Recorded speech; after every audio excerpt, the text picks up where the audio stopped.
महाराज अब अष्टम स्कंद प्रारंभ हो रहा है। अष्टम स्कंद में श्री मनंत्रों का निरूपण किया गया है। सत, त्रेता, द्वापर, कल आदि चारों युग जब 1000 बार व्यतीत होते तब ब्रह्मा जी का एक दिन होता है। ब्रह्मा जी के एक दिन में 14 मनवंतर हैं। वो 14 मनवंतर स्वयंभू, स्वरिष, औतम, तामस, रैवत, चक्षुष, वैवस, सावरण, दक्ष, सावरण, ब्रह्मा, सावरण, धर्म, सावरण, रुद्र, सावरण और देव सावरण, यह 14 मनवंतर होते हैं। सुखदेव जी कहते हैं कि राजन, आसीद गिरवरो राजस त्रिकूटित विस्तृता क्षीरोदयन वृता श्रीमन्यो जनायुत मोक्षता।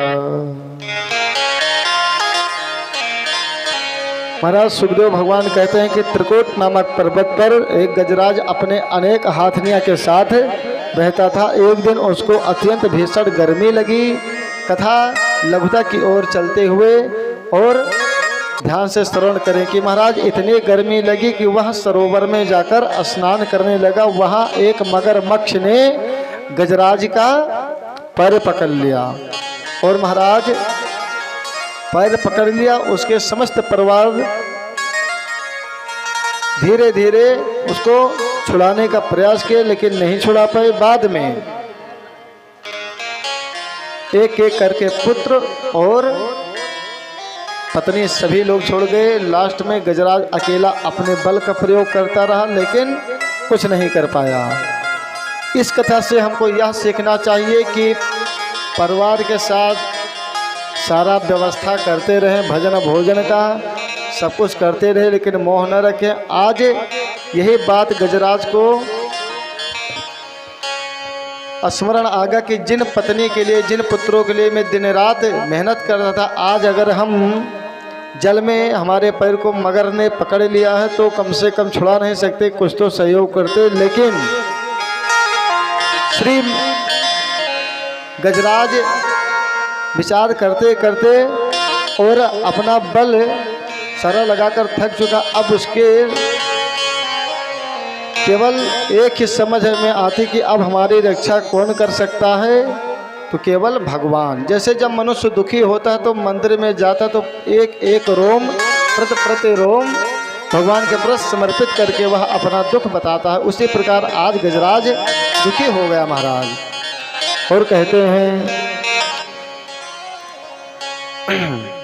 कि गजराज कहने लगा कि जो इस संसार को चलाने वाले हैं, जो इस संसार को भरण पोषण देने वाले, वो भगवान हमारे आकर रक्षा करें। इस पर एक भजन आ गया है बड़ा सुंदर। करुणा निधान रहुआ जगत के दाता है, करुणा निधान रहुआ जगत के दाता है, करुणा निधान रहुआ जगत के दाता है, करुणा निधान रहुआ जगत के दाता है। मति के फेर देने, मति के फेर देने, विपत्ति के फेर देने, विपत्ति के फेर देने, श्री भगवान रहुआ जगत के दाता है, श्री भगवान रहुआ जगत के दाता है, करुणा निधान रहुआ जगत के दाता है।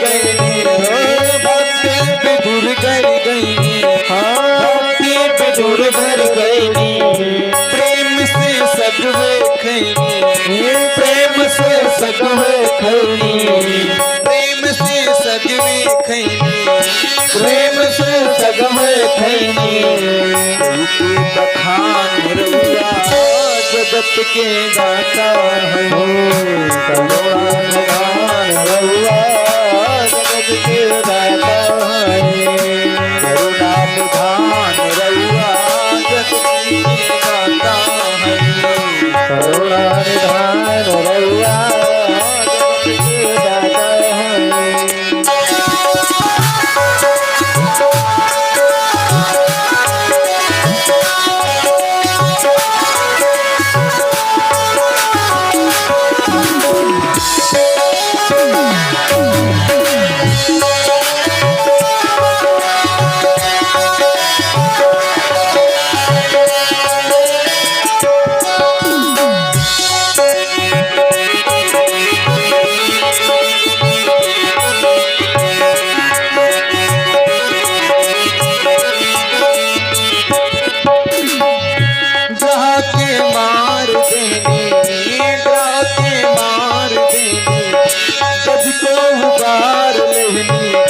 गज को बार देनी गज को मार देनी गज को बार नहीं श्री भगवान रउआ जगत के दाता करुणा निधान रउआ जगत के दाता है श्री भगवान रउआ जगत के दाता है श्री भगवान रउआ जगत के दाता है जगत के दाता है जगत के दाता है।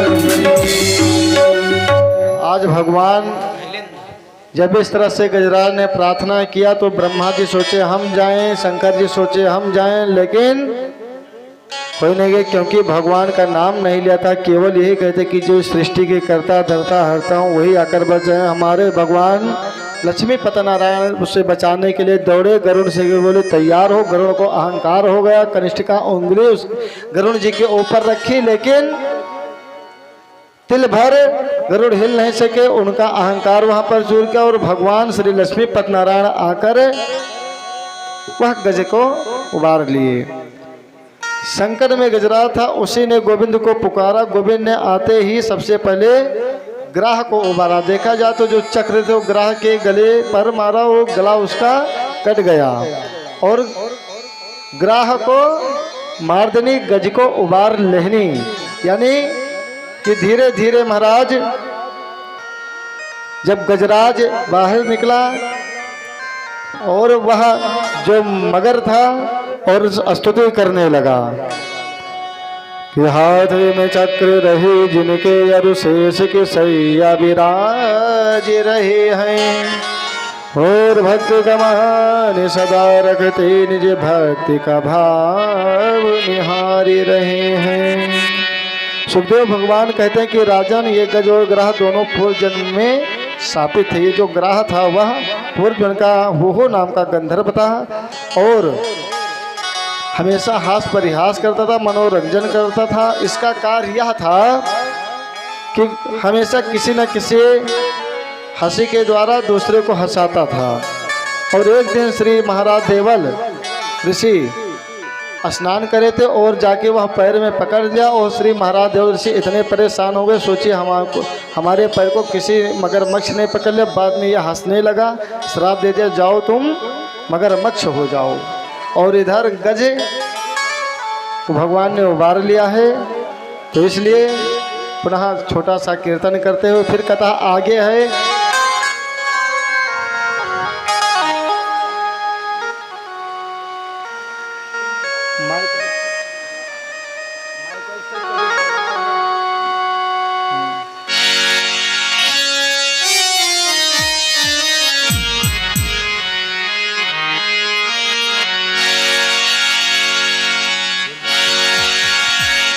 मुरली बजान वाले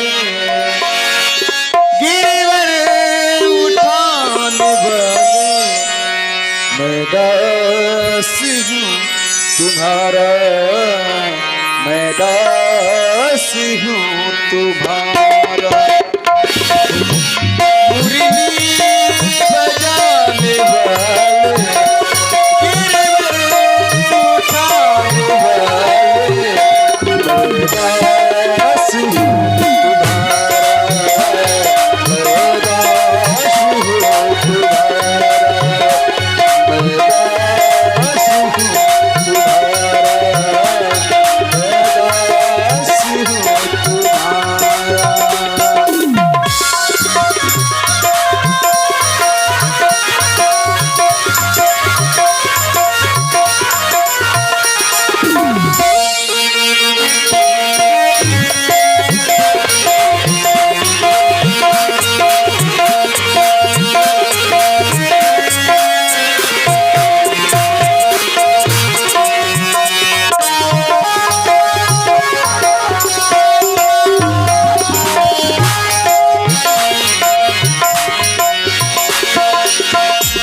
जगी सारा मैंने दर्श न तेरा पाया।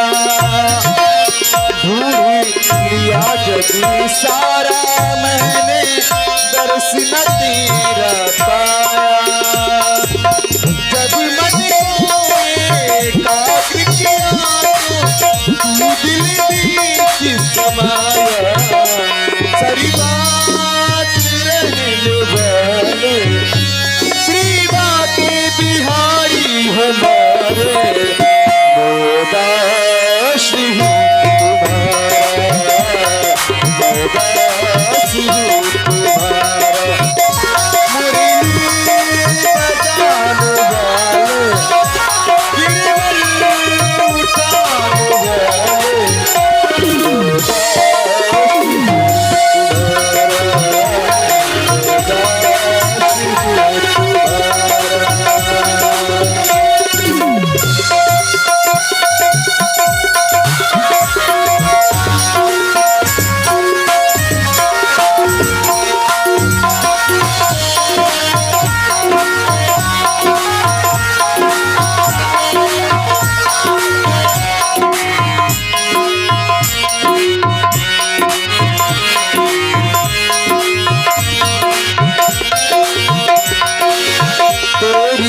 माया ने प्रभु मुझको बहुत ही नाच नचाया।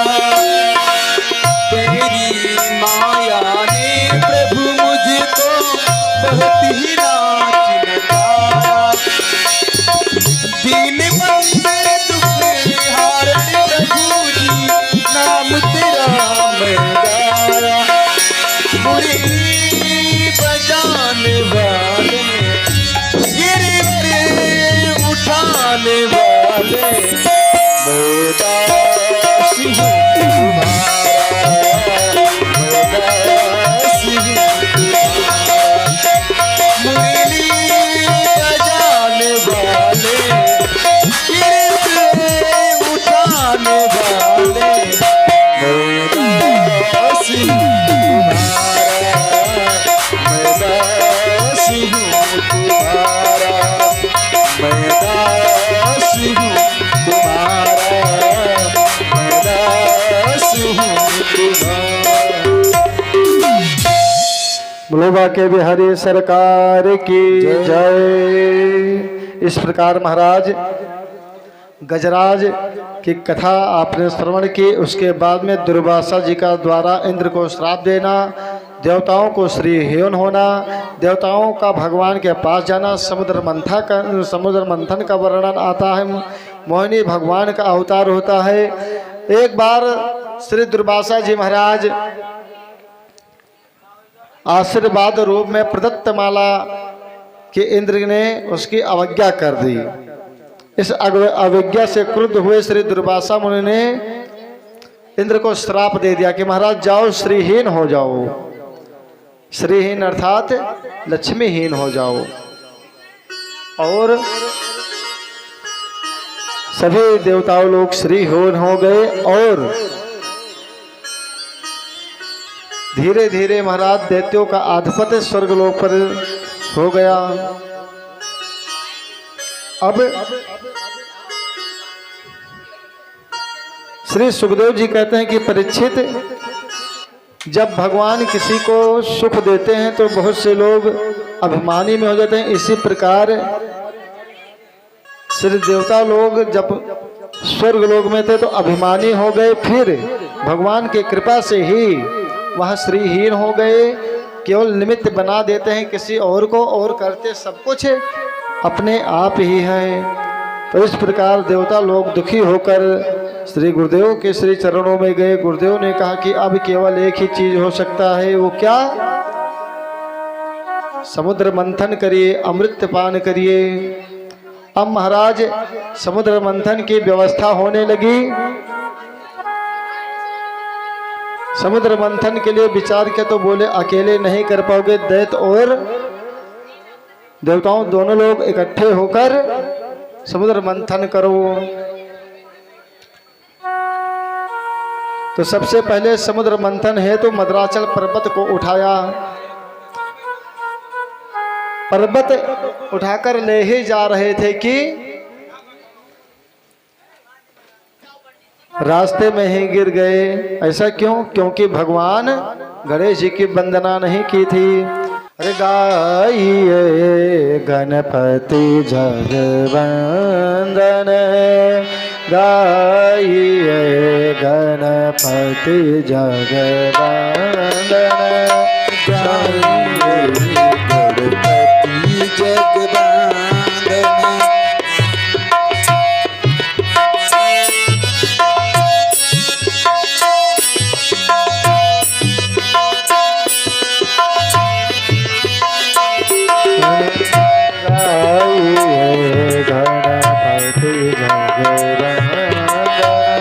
गाइए गणपति जगवंदन। भगवान गणेश जी की पूजा नहीं किए थे, इसीलिए महाराज वह मद्राचल पर्वत गिर गया और दैत्य और दानवों और देवताओं को सभी का हाथ पैर टूट गया। पुनः भगवान नारायण ने मद्राचल पर्वत को उठाया और ले जाकर समुद्र में रखा। वासुकी नाग की रस्सी बनाई और वासुकी नाग के द्वारा समुद्र मंथन महाराज प्रारंभ हो गया। तो सबसे पहले समुद्र मंथन में विष निकला, तो विष कहाँ ले जाकर देवाधिदेव महादेव जी के पास ले गए बहुत प्रेम से। रे कर्पूरी गौरम करुणावतारम,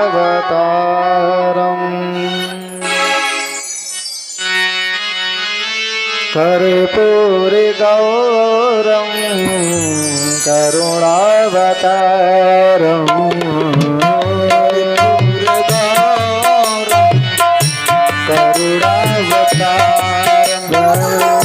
संसार सारम भुजगेन्द्रहारम, संसार सारम भुजगेन्द्रहारम, सदा बसंतम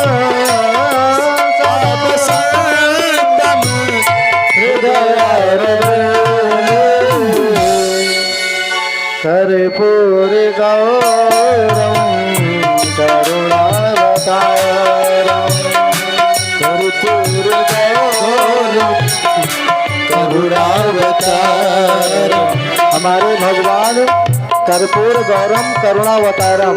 देवता लोग वह विष लेकर गए और देवाधिदेव महादेव जी के सामने सभी लोग गिरकर प्रणाम करके कहा कि प्रभु यह विस्मान करिए। महादेव जी ने बोले कि हम विस्मान नहीं करेंगे। तो माता पार्वती जी के पास गए, माता जी के निवेदन से देवाधिदेव महादेव जी ने विषपान किया। तो देवाधिदेव महादेव जब विषपान किया तो उनके गले में हल्का नीला सा पड़ गया और तब से भगवान का नाम नीलकंठ हुआ। बोले नीलकंठ भगवान की जय। और राम नाम लेकर विषपान किया। नाम प्रभाव जान शिवनी को, काल कोट फल देने को। इस बार सर्वप्रथम जब समुद्र मंथन हुआ तो विष निकला और उसके बाद में कामधेनु गाय निकली और महाराज 14 रत्नों से चंद्रमा प्रकट हुआ। भोलेनाथ जी के मस्तक पर विराजमान किया चंद्रमौल भगवान देवाधिदेव बन गए। उच्च श्रवह घोड़ा निकला जो महाराज बल को दे गया। ऐरावत हाथी निकली जो श्री महाराज इंद्र को दिया गया। और पारिजात वृक्ष निकला जो स्वर्गलोक का शोभा बढ़ागा। और धीरे धीरे महाराज लक्ष्मी जी हुई जो श्री नारायण की हैं। और लक्ष्मी जी को सभी लोग चाहते हैं, परंतु नारायण जी का जब तक उपासना नहीं करोगे तब तक लक्ष्मी जी नहीं आएंगी। इसलिए नारायण का उपासना करो तो लक्ष्मी जी स्वयं आ जाएंगी। महाराज फिर समय के अनुसार 14 रत्नों के बाद में श्री धनवंतरी भगवान प्रकट हुए, अमृत का कलश लेकर। बोलो धनवंतरी भगवान की जय। अब आपस में दैत्य और देवता लड़ने लगे। फिर भगवान ने उचित समय को देखकर मोहिनी अवतार धारण करके प्रकट हुए। बोलो मोहिनी अवतार भगवान की जय। तो इस प्रकार महाराज समय के अनुसार कथा को, जो समुद्र मंथन की कथा है, वे लघुता के रूप में बढ़ते हुए और फिर उसमें स्वरभानु नाम के जो दैत्य था वह अमृत पान किया। भगवान श्री नारायण ने चक्र से उसके गले को काट दिए। फिर वो राहु और केतु के नाम से आज भी महाराज नवग्रह मंडल में पूजा होती है, जो कि सिर अलग है और शरीर अलग है, राहु और केतु। फिर महाराज धीरे धीरे इसी प्रकार जो वामन भगवान की कथा आती है उनको प्रणाम करते हुए आगे चलेंगे, जिसमें श्री महाराज बलि की कथा है। जो महाराज विरोचन के पुत्र बलि हैं वो 100 यज्ञ करते करते जब एक यज्ञ बचा तो उसमें वामन भगवान अवतार लेकर और श्री महाराज बलि की यज्ञ को पूर्ण कराया और समय के अनुसार सत्यलोक में जाकर भगवान के स्थापना करते हुए प्रेम पूर्वक पूजन पाठ किया। उसमें से नंदा, सीता, अलकनंदा, चक्षु और भद्रा, उसमें से अलकनंदा नाम की जलधारा बही। इसी प्रकार महाराज जो भागीरथी गंगा लेकर आए वही गंगा है कि आज हम सभी के पास इलाहाबाद में आराम से जाओ, स्नान ध्यान करके पूजन पाठ करके आए। और समुद्र मंथन की कथा समाप्त होते ही श्री महाराज बलि की कथा भी प्रणाम करते हुए उसके बाद में सत्यव्रत नाम के एक राजा थे, जहाँ पर मत्स्य अवतार की कथा आती है, वहाँ पर भगवान मत्स्य अवतार लिए। बोलो मत्स्य अवतार भगवान की जय। अब नवम स्कंद